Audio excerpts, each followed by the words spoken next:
Welcome to another episode of the Ear Hustler Podcast, where everybody has a story and God gets the glory. Today, our special guest is none other than Evangelist Karen Hitchcock. How you doing this afternoon? I'm fine, and yourself? Oh yeah, I'm doing great. Thank you for asking. Yeah, this is a special episode. One like I haven't done before, because we know that this month of October, people put a lot of emphasis on cancer. And I think specifically breast cancer. But also the month of October has been dedicated to something else, which is very familiar in our country and our world, and that is domestic violence. Correct. And I know that you would be a great person to sit down and talk with about that. First of all, tell the people who you are and where you're from, like your family and like where you're from.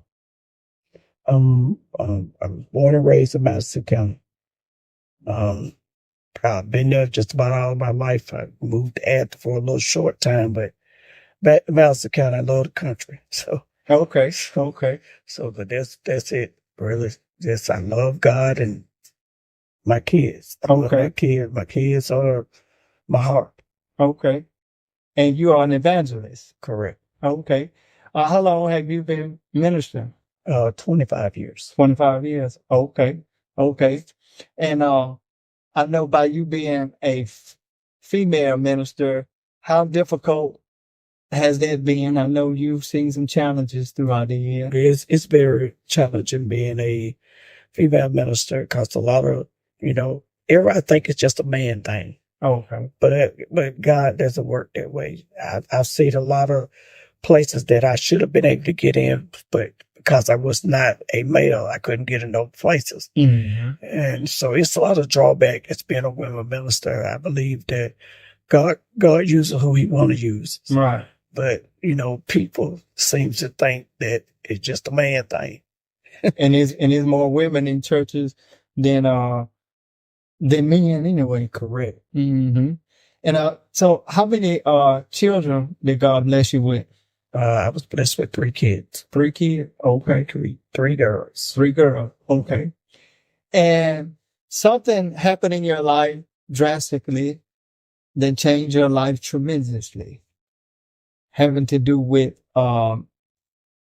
this month's topic of domestic violence, which is also known as intimate partner violence by some people, IPV. But if you don't mind, and I know it can be a little difficult to talk about, but if you don't mind, could you share with the people what happened to your daughter and her name, if you don't mind? Well, my daughter's name is Kendra Bianca Borders. We call her Queen B. That's the name I gave her very early on in life. She was with this guy back in 2009. That she decided that she didn't want to be with him no more, because it was a lot of fighting all the time, fighting. And she got tired of it, and she didn't want to do it no more. So she left the place where she stayed. She left the car that he had for her. She gave it back. It just came on. And through that, we left to go to Paris Island, South Carolina. And before we could get there, she was killed. Mm. And he shot her twice. And then before we could get on the road to get back up the road, he shot himself. Mm. So that's very touching to me, because she had finally made the right decision, that she didn't want to take it no more. You see, he came to her job, killed her on her job. Mm. And she left behind 2 babies. They were 1 and 3 at the time. Mm. And now they are 16 and 18 now. One is in college and one is in junior in school. Mm. So it's trying. It's trying. But because I did a little research on the topic, and I found some stuff concerning domestic violence. It says that its prevalence is 1 in 3 women and 1 in 10 men experience it. in their lifetime. And in the U.S., it has over 10 million cases per year, but not nearly 1 million of them are reported. And it says that they're always underreported. Only 20% of rapes, 25% of physical assault, and 50% of stalking are reported to police. It says a lot of the causes and risk factors can be controlling and coercive behavior, mental illness, alcohol, and drug use are some indicators of it. And it also said what you just said, leaving abusive relationship is usually the most dangerous part of the relationship you have leaving. And it also says that it takes an average of 7 attempts for somebody to leave and finally be gone. But I want to ask you, as difficult, I know God, with your faith in God, really got you through this. And I don't know if you might have mentioned it, but what year was it? 2009. 2009. November 5th. Okay. November 5th, 2009. Okay. And like I said, I know God has been with you, but what are some other ways that help you cope and get through and get adjusted to the new way in living? At first, I couldn't cope. I found myself drinking every day. Just being honest, I found myself drinking, and I thought that was going to help me, but it didn't. It just made me hide from everybody and laugh and acting like everything was going fine. But in all honesty, I was dying in the inside. And it took me listening to Jamal Bryant, listening to his preaching, listening to McKissick. It took, God keep beating on me till I decide to let it go. When you lose someone in that kind of capacity, it's like all your hope is gone, like your heart just come clean out of your chest, like you're not human no more. You don't feel the pain. You just try to get through it. But it took everything, in me to get to back up. Cause you be so far down and nobody notice that you're down. You put on the big show for everybody. Everybody, I'm okay. But you don't really be okay. And if it had not been for God, if it had not been for Rudolph McKissick and Jamal Bryant and Dante Smith, he even preached to me to keep me from going so far down. And I think what was the last straw for me was the fact that I had a dream about her. I dreamed that I went to the cemetery and dug her up. And when I dug her up and opened the casket, she turned her back to me. And she said, "Mama, let me go." She said, "If you don't let me go, I'm going to be the reason why you die. I need you to stay here for my kids." And that what pulled me out of the depression, the grievance, all of that was bottled up in one big thing. And it caused health conditions. When you go through that, it causes all kind of health conditions. You don't worry about yourself no more because in a sense, you just forget to live. Yeah, because nobody comes in the world expecting that to bury their own child. We expect to have to bury our parents one day. Correct. But that's something unimaginable, especially sudden death like that. Correct. If somebody's sick or something, it allows you time to prepare. You can't expect it, but yeah, that's sudden in a child. That's like unimaginable. And so I'm trying to do the math in my head. Were you ministering at that time, or you was? I was ministering at the time. I actually started ministering in 1996. Okay. Yeah. So, 99. I started ministering in 99. My baby got killed in 2009. And did it ever occur to you that maybe that? I'm sure God always let stuff happen to us for a reason. Like they said, if you ain't never been through nothing, you can't tell nobody that. But some stuff, I'm sure that we wish we'd rather not have to go through. Correct. But like that saying, you don't look like what you've been through. And I didn't realize like I said, I was doing research, today actually, last minute stuff. And I didn't realize that the anniversary date is coming up real soon. Yeah. And it'll be 15 years. She's been gone. And a lot of times, almost all the time, when something like that happens and the person has kids that they leave behind, people like yourself, grandmothers and other family members have to take on to the responsibility of raising those kids. So how was that journey? Now, the ages, they're pretty much adults now, right? Yeah. We're starting all over, because like one of them was 1 and one of them was 3. And it was hard because I had to explain to them that their mom was gone. So I had to keep, letting them know that everything was going to be okay.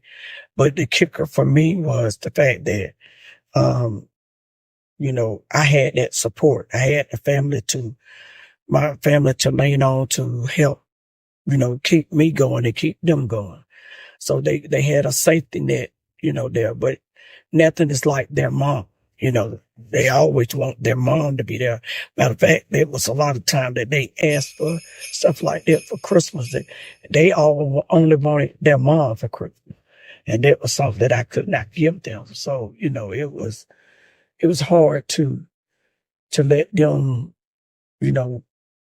I guess, understand. I guess it was hard for them to understand, even though they know, they're too young to really understand.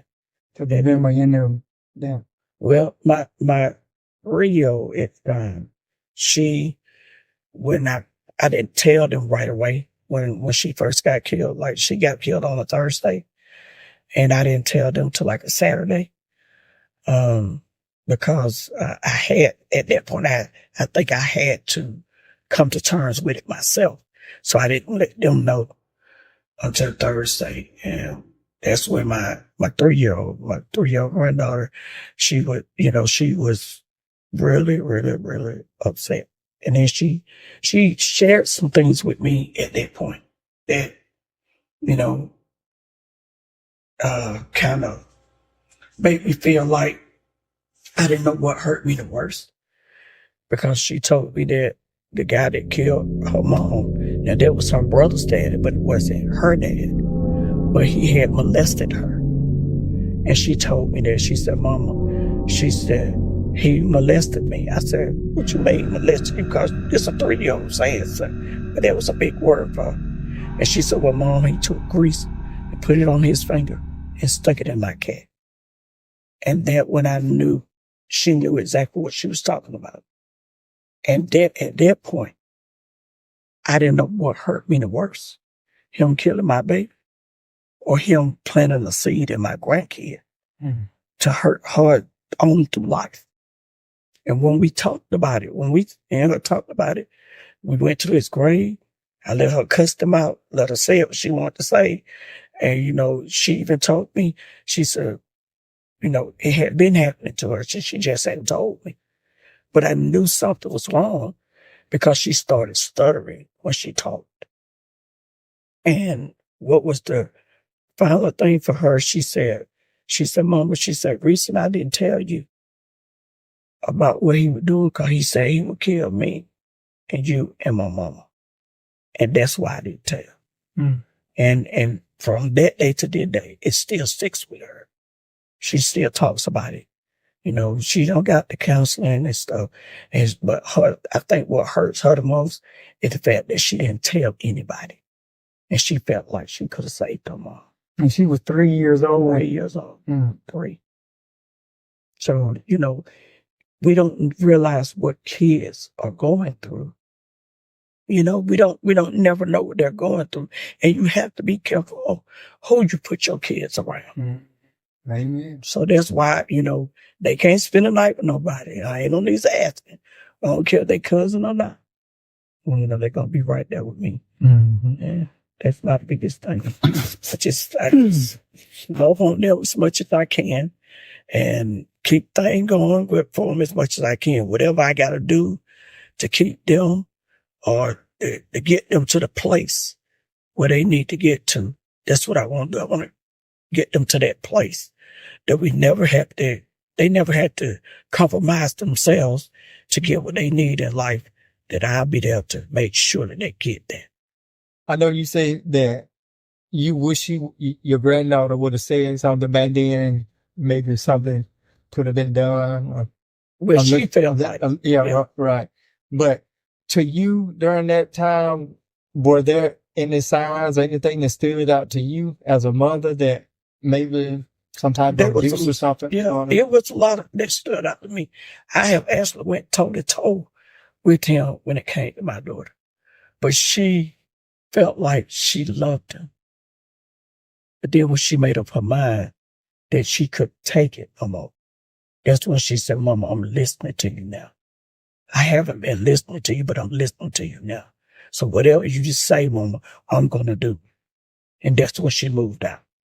So yeah, it was, he kept her away from us. You know, if she came to visit, he would make sure he called her every 5 minutes.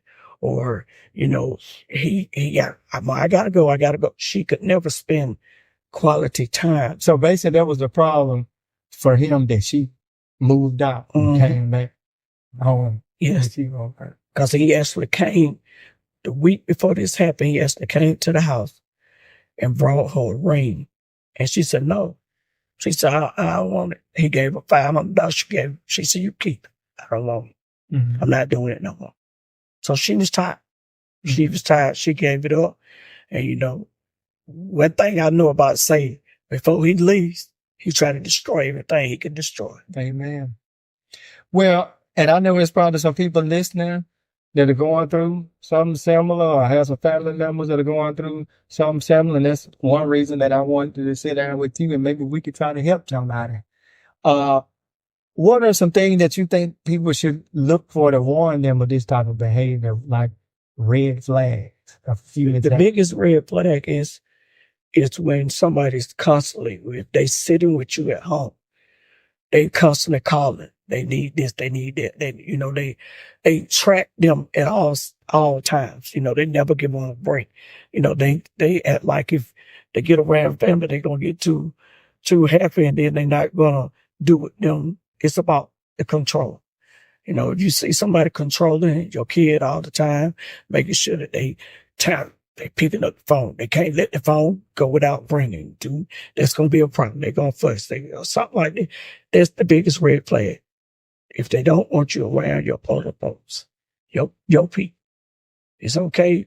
Right? And then if they with you, they're ready to go so quickly. It's time to go. You know, you can't get to enjoy life or time with family because they ready for you to go. That was our biggest red flag. So when I started saying that, I started going sitting at her house.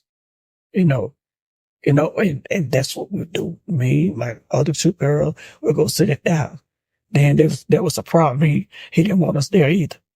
So, just about the control. It's always about the control. You always gotta, if you see the control thing, that's the biggest red flag ever. Watch the kids. If they got kids, watch the kid. Watch how the kids act. If they sound timid or scared when he says something or she says something, watch how they react. Because 9 times out of 10, the kids are saying it too. Mm-hmm. And, people don't watch the kid. When even if the adult is able to hide it, the kid ain't. The kid is going to seem timid. They're going to seem scared. They're going to get right, so to speak. Mm-hmm. Well, tell us something about your daughter that the world didn't get a chance to know about her. Well, her last wishes were, she was trying to get into the Army. They told her that she had to lose 20 pounds to get into the Army. That was her thing. She had she told me, she said, Mama, she said, my biggest thing is, she said, if you got haters, she said, if you got 1, 2, 3, 4, 5, she's trying to get you 6, 7, 8, 9, 10. She said, never just accept 5. I know that. She said, get you 10. 5 more. She said, because that makes you work even harder to show them that they can't stop you. Her biggest thing was her love for her kids. She loved them with everything. She sacrificed a lot for her kids. And one thing that she had to. She had to. And she told me, even the day that she died, it was something special about the day that she died. She called me. She said, Mom, she said, the court just like hit me. She said, like something's going to happen. And I told her, I said, no, you my beautiful queen. Ain't that going to happen to you? And she was like, I said, now put on that beautiful smile. And, she told me what she had on. She would just show it to the T. And she kept saying, she said, Mom, she said, I just want you to know I love you. No matter what, I want you to know I love you. And I said, love you too. And as I was traveling, I felt her. And I don't know what it was that I felt, but I felt her. I felt her like she was getting away from me. And I was like, when we was on the way, I got lost. I went the wrong way so that I can get lost so I can come back home. It's like everything in my whole being was telling me, don't go. Like everything. Everybody had to go to my nephew's graduation from the Marine. But she was the only one that didn't get to go because she just had got this job, so she couldn't go. Mm. But everything in me was saying, don't go, don't go, don't go. And so I went the wrong way so that I could get lost. But I ended up 2 hours still in front of them, even though I went the wrong way. And when we got to the hotel, I laid down. I was so tired. But it was like I felt something. I was so tired, so I laid down. And I started dreaming. And I was just falling down in this deep, deep, dark place. Just like a dark place. And my phone rang. And it was our next door neighbors. And he said, Kyrie, he said, where's your mom? I said, she gone to the store. He said, where your brother? I said, he in his room. He said, I said, what do you want? And he said, I'll call to tell you that Bianca's been shot and she didn't make it. And that day, I screamed so loud. I never heard a scream like that in my life.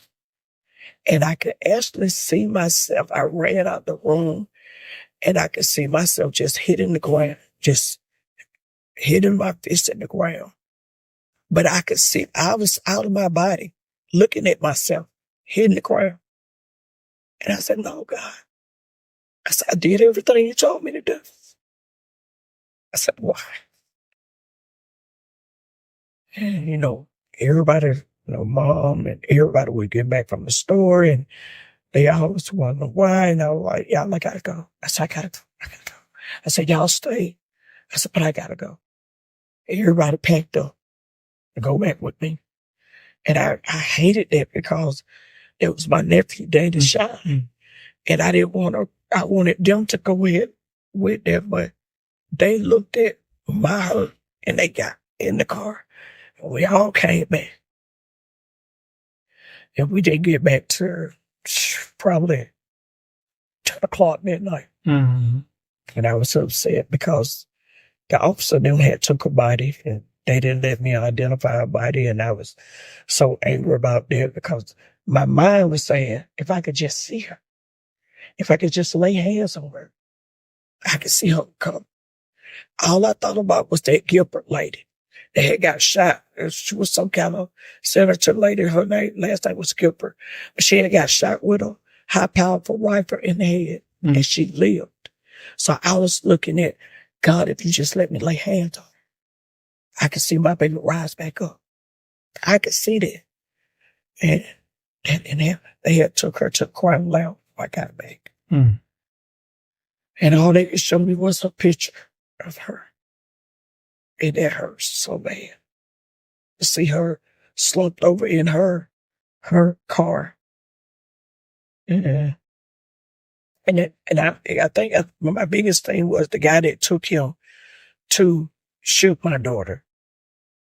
I asked the police, why didn't they charge him with accessory or something? It's where he didn't know that he was going to do that. But he knew after the fact, because he took him to his brother's house. So, but there was no justice for it. And I talked to the police officer, because he said, well, y'all been calling to the guy's house and telling them what y'all gonna do. I said, officer, I'm going to be honest with you. I said, I don't know their child's number. I said, my immediate family don't either. I said, but one thing I do know, just because y'all don't do y'all job, God's going to do his. I said, you can bet your bottom dollar on that. And all I wanted to do was talk to the kid. Mm-hmm. I didn't want to beat him up. I didn't want to cuss him out. I just wanted to ask him why. So you go through life all this time from now to here. Why?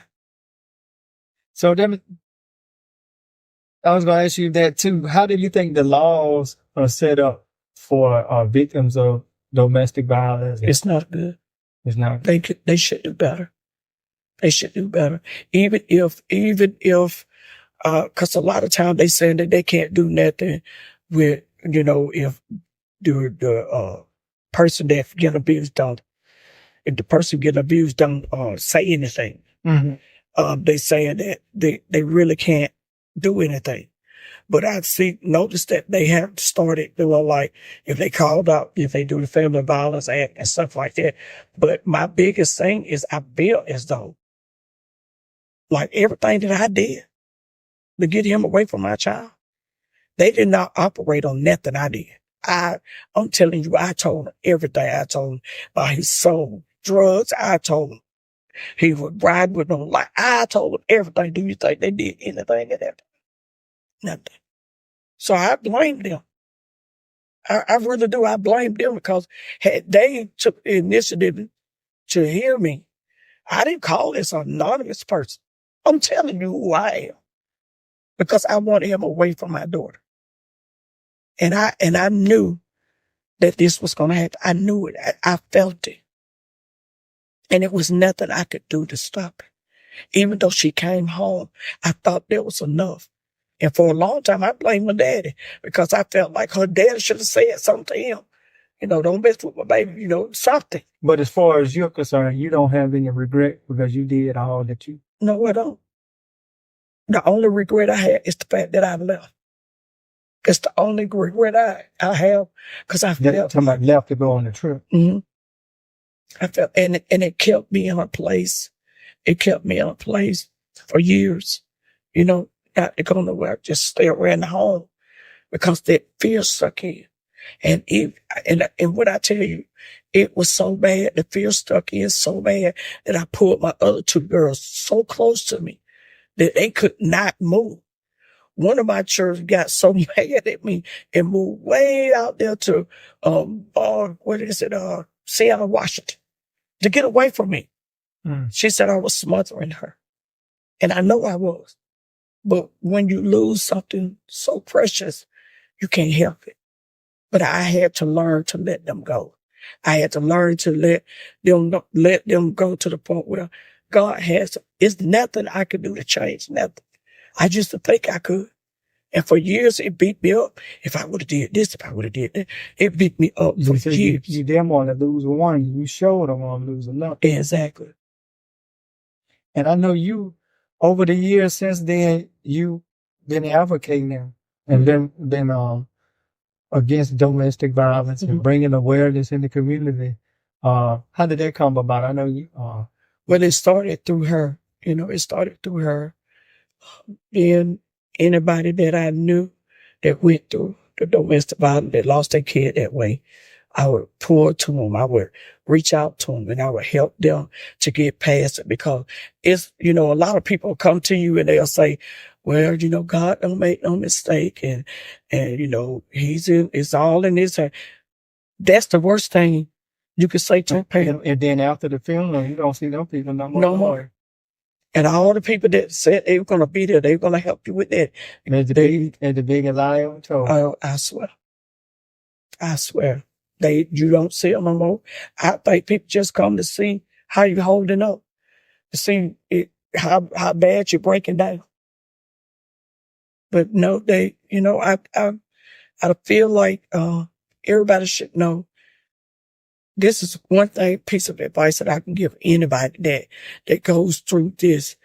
If you got to go and talk to someone with lose their kid that way, whether it's male or female, then the best thing to say to them is nothing. Just give them a hug and just say, I'm praying for you. That's the biggest thing you could do. Just give them a hug and say, I'm praying for you. But don't you dare go over there and tell them that God don't make mistakes. They don't want to hear that. All they need to hear is that you love them and hug them. That's all. But going there saying God too wise to make mistakes, he sits high, he look low. Yes, we know all that. Mm-hmm. But I don't want to hear you say that. Right. I just want you to love on me. That's all I need you to do at that point. Just love on that person.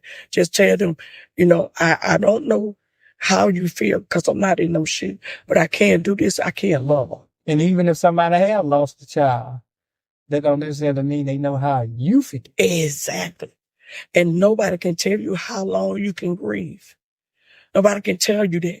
Nobody can tell you, well, it's been that long. You should have got through that by now. You don't know the mental capacity that people had to suck up to be around people. Mm-hmm. You sitting there, you got all your babies, but mine is gone. We have holidays and Thanksgiving. The last holiday we had. Oh, that's the worst day. Yeah. Without any dog work. Yeah. The last holiday we had together was Halloween. She was dressed as a cop. And her little baby was dressed as a Tinkerbell. Her little little boy was dressed as nothing but, and her sister was dressed as Catwoman, and one was dressed as a maid. That was our last holiday. That was the best memory that we had together for at last. The last ended up to 5 days later, my baby's gone. So, yeah, I tell anybody, love on your kids while you have a chance. Love on them. Always tell them you love them. When they leave out that door, tell them you love them. It doesn't matter what you're fussing about right now. Just tell them you love them because you're going to remember that last conversation you had. Well, and don't ever think that there's not going to be a time when you're going to need somebody to lean on because you're going to need somebody. And never think that you're talking too much or that you're going crazy. Talk. Talking is the best thing for you. To talk about your child as much as you can, as much as you want to. And, if you get through talking with that person, they don't want to hear, talk to somebody else. Because that's what you need to get it out. And I am against medicine. I took medicine for my baby because everybody felt like I should take medicine to get through it. But that's the worst decision I could have made. Because what that medicine do is it blocks your memories. And when your memory come back, everything just spew out. You just cry for no reason. It just come out of nowhere. You could be having a good day and it just come out. That's because you took medication to block those memories for them, to keep you calm. That's what they say. But it's the worst thing you can do. But when they come back, they be worse. Exactly. But there is help available out there for people that are in domestic violence situations, and I'm sure you over the years have learned some ways people can get help. What are some ways that somebody can? Project Safe. Project Safe is the biggest thing to go for. Project Safe not only comes in and gets you, but they put you in a place to stay in a safe haven. Just you and your kids. They make sure you're covered. They will come to your house and pick you up, or they will meet you somewhere. Whatever Project Safe got to do, and then they take you to a safety net place. So if I'm safer to call them than the police? Exactly. It probably the best. A lot of people think because you got what you call those? TVO? Yeah. That don't stop nothing. That only makes the person more angry. And they come at you with everything at that point. Did your daughter have one again? She did. She didn't have one. Well, why do you think people be afraid to leave and just decide to stay instead of? Sometimes people don't leave because they don't want to come back home. Some people don't leave because they the breadwinner and they feel like they have to take that. Some people be in love. At least they think they're in love. And some people just afraid, just, you know, he or she threaten them so bad that if you leave, I'm going to kill you. So they stay. They stay. And some of them probably be afraid. I see nowadays, some of them probably be afraid of what other people going to say. Yeah. But forget what other folks say. They don't know what's going on. Exactly. Exactly. And that's the worst thing to do, just to stay because you were afraid of what somebody going to say. Well, we've talked a little bit about during and after, but are there any ways that you think that are preventative measures, prevention, as far as this? I guess it's simple way, just don't get involved, but you never really know nobody though. You know, you never really know nobody. One thing I can say, if a person hits you one time, they're going to hit you again. They can say they sorry all they want to, but they're going to do it again. Probably hit you harder. Exactly.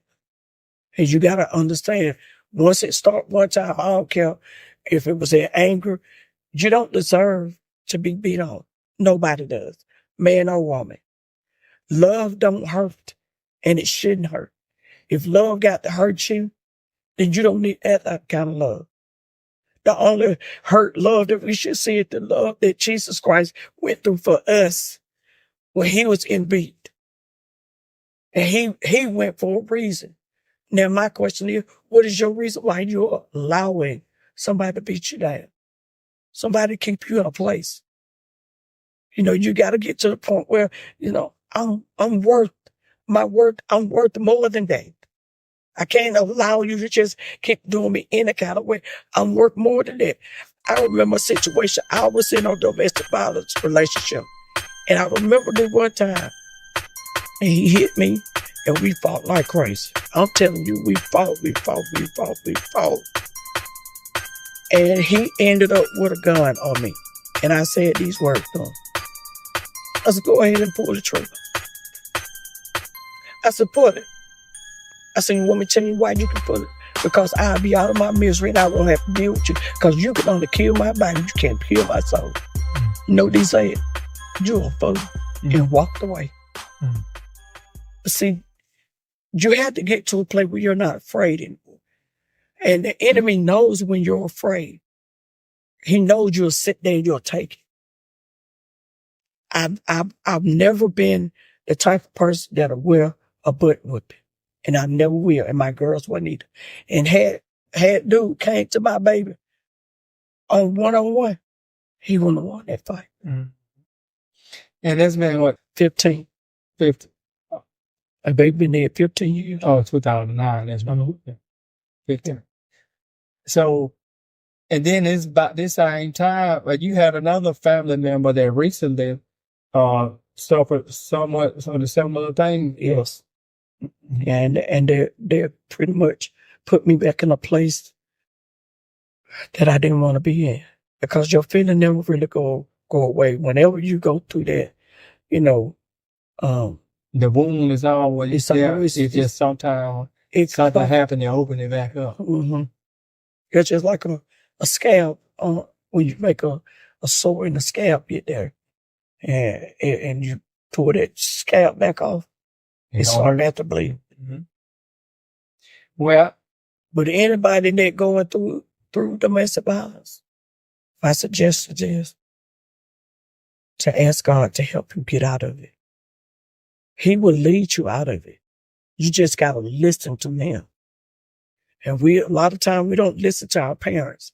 And parents, like, for the longest, I felt like. Parents gonna see it before the child. Yeah. Parents always see it.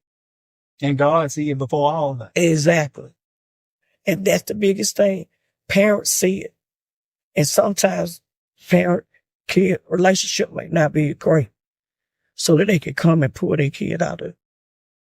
But I need more men to step up and be there for their daughters and their sons. Because I feel like if more men are in the homes with their kids, or even be that safe haven for they can go to their dad. Because the dad gonna protect their daughters at all costs. Mm-hmm. But they need to have that relationship with them. Right, because a lot of times kids only repeat what they hear and they mimic what they see. Exactly. So a lot of time an abuser could just be raising another one. Exactly. So it's just important to set the right example. Exactly. Well, I'm gonna close with this one. And I know you Christian evangelist. How hard was that forgiveness part? For me, it took me 7 years. It took me 7 years. The year of completion. I didn't want to forgive. I didn't want to forgive. I didn't want to. I wanted answers. But I finally made it to my 7th year. God said, "This enough." He said, "You've been holding it too long. It's making you sick. And I need you to forgive. I need you to help other people to forgive. Because if you want to see your baby again, you're going to have to forgive." And that's why I forgave. I had to forgive. There's no ifs, ands, or buts about it. You have to forgive. Because it should be something that everybody think because you're a Christian, you don't hurt. You hurt just like anybody else. And it's hard to deal with something that you never had to deal with before. I usually thought I was a great forgiver until this happened. I was not such a great forgiver because it also hit. It was not just my daughter being gone, but it's the fact that he molested my grandchild. It's the fact that he took my grandkid mother. So it was a lot of stuff at me. But God himself taught me how to really forgive. I used to get angry when I hear his name. I don't get angry no more. Because I looked at it and I said, "You know what, God?" I said, all this time I wasted, I could have been forgave. I could have been feeling good. But I held it. So when you're so angry and full of unforgiveness, you make your own self sick. So the best thing to do is to, God, help me, teach me. And it's a daily process. You're not going to do it just like that. But over time, you will get to that place where you like, okay, I got it now. I got it. I finally got it. And I help my grandkids to be able to forgive. Forgiveness, people make it seem like it's easy and it's hard. But when you're in the midst of whatever you're going through, it is. It's easy and it's hard. But once you let God really come into you and really cleanse you and really make you be who you proclaim to be, you'll learn to forgive and you'll let it go. And you'll be able to reach back and help somebody else and be able to point them into the direction. Because it took me 7 years to forgive. But the people that I help, they're coming way quicker. They're forgiving way quicker because I taught them it's no reason to hold on to. The best thing to do is to let go, because when you let go, that's when God opens so many doors for you, so many opportunities, so many things that you can go in and tell other people about him and let them know that it's okay to forgive. Because they in his hand. And you sitting up there letting them hold you, and you don't have no right to let them hold you when you just forgive them and let God have it. Amen. Vengeance is here. God said, I will repay. And he got it. Well, as y'all can see, that we have a great evangelist and speaker here. So if somebody wanted to contact you for an engagement, how could they get in contact? On Facebook. I'm on Facebook. On Instagram, on TikTok, on Twitter. Okay. On all of those But my phone number is 706-286-3592. As you call, I'm one call away. I'm always ready. I'm always ready to tell other people about my daughter. And actually, I'm writing a book. I'm writing a book called Bumped and Bruised, but Still Blessed. Oh, okay. Yeah. And it's all about her. Mm-hmm. It's all about her. Yeah, I know I had you preach for me back when I first started preaching some years ago. Well, I'm going to get you back again, too. But I appreciate you sitting down, taking time to sit down with me, because I know that sometimes you don't want to relive a lot of stuff, but then, like you said, sometimes it make you feel better. It's a release. It's a release. It's definitely a release. Oh, yeah. Well, thank you. And I hope you have a blessed evening. And I hope you have the strength to get through the rest of the days ahead. All right. Bye. You too. Thank you.